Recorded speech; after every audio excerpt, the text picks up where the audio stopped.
Havoc Demon Hunter is a spec where a lot of things aren't as intuitive as they seem. So in today's video, I'll be giving you guys some non-intuitive tips to really get the most out of your Demon Hunter. So again, you're probably wondering what I'm talking about. And the reason for this video is one of my channel members. So if you want to, suggest some videos, get me to make some videos, become a channel member, become a Twitch sub, support me, join my Discord, like the video, subscribe, all the fun call to action stuff. But anyways, there's a few things with Havoc Demon Hunter that when you look at it, if you're brand new or if you've been playing the spec for a bit, are not that easy to pick up and are either A, causing you to maybe die a bit or miss out on some utility, or B, just not fully understand what's happening with the spec. So I figured it'd be a decent video today to go through and just give you guys those kind of forbidden techniques, so to speak, the secret techs for Havoc Demon Hunter. There's a few we'll cover in this video, and there's one that I'm going to mention that isn't in the game anymore, but it's fun enough to mention, and hopefully it comes back. So without further ado, let us fly on down here to Valdrakken, and we will talk about it. So we have a few different tips today, but I'm going to start off with one of the easiest ones. And this is going to be Metamorphosis, actually. So you can probably pretty easily check and see that we have Netherwalk in our tree, which is a 3-minute immunity. You basically become immune to damage. You can't attack, and you have like 100% speed on it. Now, this is a weird immunity in the fact that you can still get debuffs. You're just kind of immune to all damage that hits you, but you can still get some debuffs from it. But Havoc actually has another immunity to it, and this one is a full complete immunity. Nothing can touch you, no debuffs can be applied to you, nothing can happen while this is going on, and that's Metamorphosis. And those of you who are probably newer to the spec are probably wondering, like, Voodoo, what the heck are you talking about? Metamorphosis is our DPS cooldown, it doesn't give us anything in any way, and in that you're actually wrong. So I'll show you in game, and then I'll have like clips of it happening in real life. Maybe not for me, but you'll see it in action at least. The Metamorphosis itself, as you guys know, it's an on use. You use it, you leap into the air and land with explosive force, deal some damage, and then the real part is that you get the transformation into demon form for a while. But the actual leap into the air is an immunity. So while the animation for leaping in the air is playing, so while you are physically jumping in the air and before you land back down, you have a full immunity. Nothing can actually damage you during that time period. So we go over here and we just meta on this pack. You can see as soon as I push it, I'm going to leap in the air. So I'm immune right about now. So it's about a 1-second window, and as soon as you land again, that immunity ends. But while that's going on, again, nothing can possibly touch you. You're literally going to be immune to every single damage instance that can come your way. Now, this has been useful a few times in the history of WoW, but realistically now, because we use Metamorphosis with our Essence Break, generally speaking, it is not too useful. There are some niche cases. You can meta a little early on on Neltharin, or end up just holding your meta to skip one of those puddle sets if you want. On the Sarkareth, sometimes the second Dispel during the second during the second phase goes out while you're metaing, and it goes on you and it's immune and stuff like that. So there are some weird niche cases where that happens, but this is more one of those things where, you just happen to have it when damage is going out and you meta and you can immune something. Now, this works for knockbacks too, this works for everything. So every single thing that can damage you is going to not damage you while the meta is going. So, and we'll hop over into probably like lava pools or just a mob in the world, and I'll show you it in game. So I probably showed a clip of something happening with meta immune, but I'm just here by some lava to show you. So we walk into the lava here, you see my health will start ticking down pretty rapidly. However, if I meta immune, you'll see that I'm going to skip some ticks. So that's just a little bit of an example there of me just avoiding damage using the meta immunity window. The next thing I want to touch on is Fel Rush. Now you're probably sitting there like, what is weird about Fel Rush? And the answer is lots of things. Now, not only does Fel Rush itself have a shorter GCD, so if I push it here, watch my little lockout, push it, it comes up almost right away.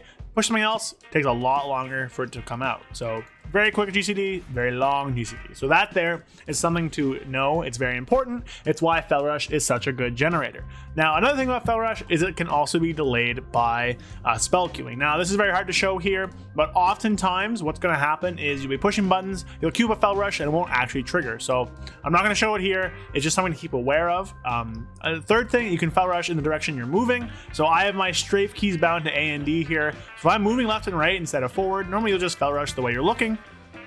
But if you have an A and D key bound and you're moving left or right, you will Fel Rush that direction. All so good so far, all pretty intuitive, maybe something you don't think about, but not something too crazy. Now, the craziest part about Fel Rush, and the reason why I want to talk about it, is because of how it actually tracks where your character is. So For reference sake, we are going to stand right on top of this little pillar here, just so a little bit of a demonstrator. So I'm going to push Fel Rush. I'm going to move over here. So what's going to happen is during that Fel Rush, I travel this whole distance on my screen, right? So the duration of Fel Rush goes off, I move from over there to over here. During that time, you see me moving along here. But what happens in game and in the server side is that actually I'm standing over here until the entire animation finishes. And once the animation is done, I'm updated back over here. So I don't actually go through this middle portion. So this happens from time to time. Maybe you Fel Rush out of a swirly late, where you Fel Rush and you Fel Rush either through a swirly, through something, or you Fel Rush out of something that blows up even though you're like way far away.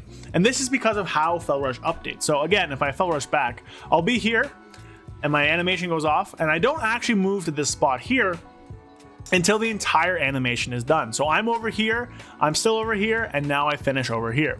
Now, the other thing that's weird here is probably noticed, how did this Fel Rush get me over here when this one coming back didn't go so far? Well, that's something to do with like angles and hills. Basically, I'm Fel Rushing down a hill, so I have more momentum, so I go further. So Fel Rush is weird in the fact that it is a movement speed thing that just accelerates you down a slope or a ramp to get really fast in the direction you're moving. And during that, it also just doesn't update you. So if I Fel Rush into a wall, again, I go along the wall, I was over here, animation finishes, now I'm over here. So there's definitely lots of scenarios where if you Fel Rush out of a swirly, you Fel Rush through some swirlies or something, it's just important to keep in mind that you don't actually move until the Fel Rush is done. So if you're trying to get really greedy and you stay in a puddle and you Fel Rush out right at the last second and the bomb or whatever explodes before you're done your Fel Rush, you're gonna die or you're gonna take damage because of how Fel Rush updates.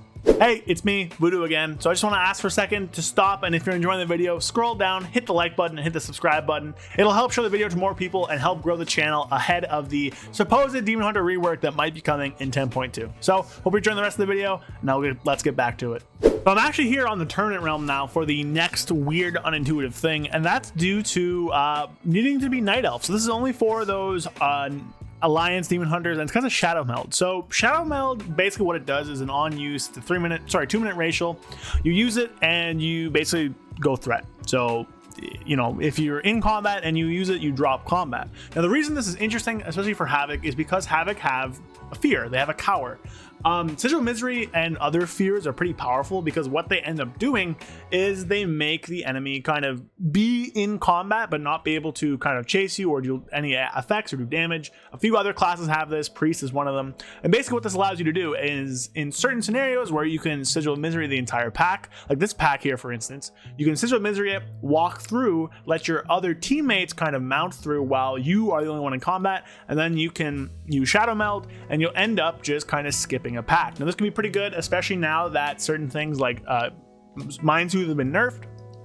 So we go in here and we line it up so our Sigil of Misery hits all the targets. Should be about there. Should put them all into feared. So they're all feared. We're gonna go in now and just kind of walk through. We get into combat with them all. We're walking through. And this is the point when all of your allies would walk through as well and they wouldn't get in combat with these mobs. Once I'm safely away from this pack, I can then simply Shadowmeld out and I drop combat, and you and your entire party have safely skipped this pack and other packs like it because of these weird things you can do with Havoc Demon Hunter. Now this isn't just Havoc. This can also be done with Vengeance, I guess. Can also be done with other things like Shadow Priest. I think Warriors also have fears. So really anything that has a fear. However, Havoc's is the easiest to do it with because it's a targeted ground fear, and you can just kind of walk on through, use your meld, and allow you and your party to skip a pack really easily without using any resources at all. So the last thing I want to talk about is a bit of a few things kind of wiggled together into one, and that's going to be movement, I guess. Now, what I'm really talking about here is a few separate things. Now, one of them is just this, double jump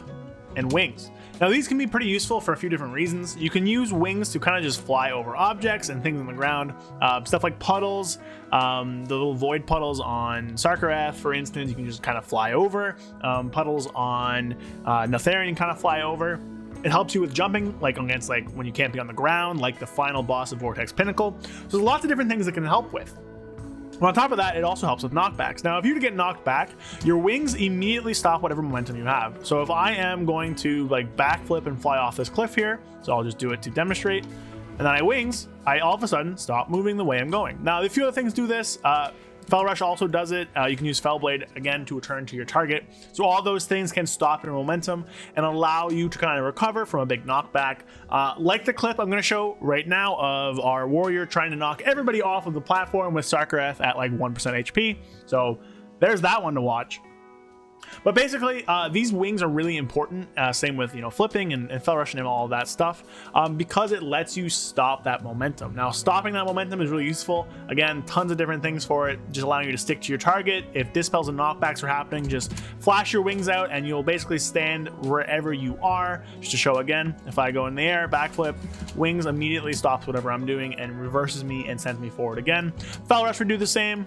Everything does the same, so that's very important. Now, on top of that, though, double jump can actually let you skip certain things. Now, there's certain situations where you're able to kind of jump on top of something and allows you to kind of parkour around an instance. I'll throw a clip up that one of my channel members gave to me of them just kind of jumping over the wall in the Jade Temple. But basically, the wings and double jump let you do things that other classes or other specs basically can't, and allow you to kind of open up different skips. If you were to jump up there, jump up somewhere, use a swap blaster, use some other way to get in there, pull something, meld it off to kind of just snap it to your tank. There's a ton of different things you can do with this kind of parkour that other classes just basically don't have access to. You can skip corners, you can skip different things, so it's very important as a Havoc Demon Hunter to look for places where your specific mobility allows you to do things that other people can't. The wings, the flying, the skipping, the jumping, all of that is things that are basically only used by Havoc Demon Hunter. You can also use them now with evokers though, as they also have wings. But double jump and Fel Rush and things like that give us a lot more movement and mobility and allow us to kind of parkour around and take advantage of these different terrains. So this last one isn't actually in the game anymore, but I feel remiss to talk about these weird kind of niche scenarios with Havoc Demon Hunter and not mention Blade Dance Dodge. Now, for those of you who have only been playing since Shadowlands, back in BFA and before, Blade Dance, whenever you used it, the very final slash gave you like a 1-second dodge where you just kind of dodge any physical ability. And this was really crazy. So basically, going up to these dummies here, we'll just get some fury. So basically, I'm doing my Blade Dance, and right about then would give you just dodge while you're using it and be basically unable to be hit. It made a little bit of sense. You're moving around pretty quickly with Blade Dance, so you push it and you're kind of just dodging stuff while it goes out, which, looking at the animation, makes sense. You're going kind of every which way. However, this was removed. Now, there's an entire list of things you can dodge with it. If you look right here, you can scroll down and basically back during BFA, there were so many different things you could use to dodge. Bunch of different things in like different dungeons. You can use metas to avoid stuff. You can taunt and use Blade Dance to avoid things. If there were timers, stuff like King's Rest, you can dodge bleeds and stuff.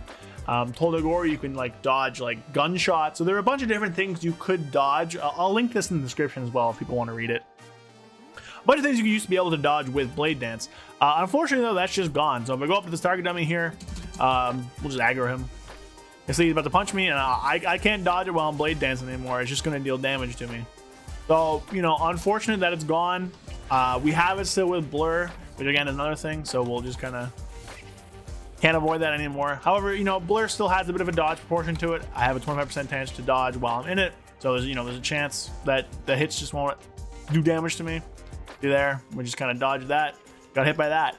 So, it's something that kind of isn't really fitting in with this video, but I wanted to mention it because Blade Dance Dodge was kind of cool. It was one of those things that you could just kind of leverage to use in a lot of weird scenarios that was really unique to Havoc, and just kind of it just kind of lets you cheese some stuff. If warriors can taunt and spell reflect boss mechanics, I don't know why Havoc had Blade Dance Dodge removed. I wish it would come back, and that's just kind of a little tidbit I wanted to say there. So those are some forbidden techniques, so to speak, for Havoc Demon Hunter. Things that aren't really that intuitive, but really work because of the weird interworking mechanics of the class. Let me know if you guys have any others I didn't comment on. Drop it down below. If there's something else I missed, if something else you like to use that isn't really something you'd think of at first glance, but is really useful for your Havoc Demon Hunter. Anyways, I hope these tips are useful for you, or at least you find this video a little bit interesting. If you do, make sure you scroll down, drop a comment, hit the like button, and subscribe. While you're down there, consider becoming a channel member to help support me make more content, or go follow me on Twitch and join my Discord. I stream on Twitch a few times a week, 3 to 4 times a week, and I'm on my Discord pretty constantly, and you get tons of updates there. So hope you guys enjoyed. I'll be back Friday with another video, and y'all are awesome. Peace. A big shout out to my channel members, Andrew Kunel, 121, Payne, Joshua O'Connell, a period, Brad Wisniak, Zuligan, Oxclamation, It's Bulk, Flapjack67, and Spaghetti. Big shout out to all you guys. Thank you guys so much for supporting me. If you want to be a channel member, get access to exclusive videos, special part of my Discord, emotes for comments and stuff, consider following the link in the description and joining there. So thank you all so much, and I'll see you guys next time. Peace.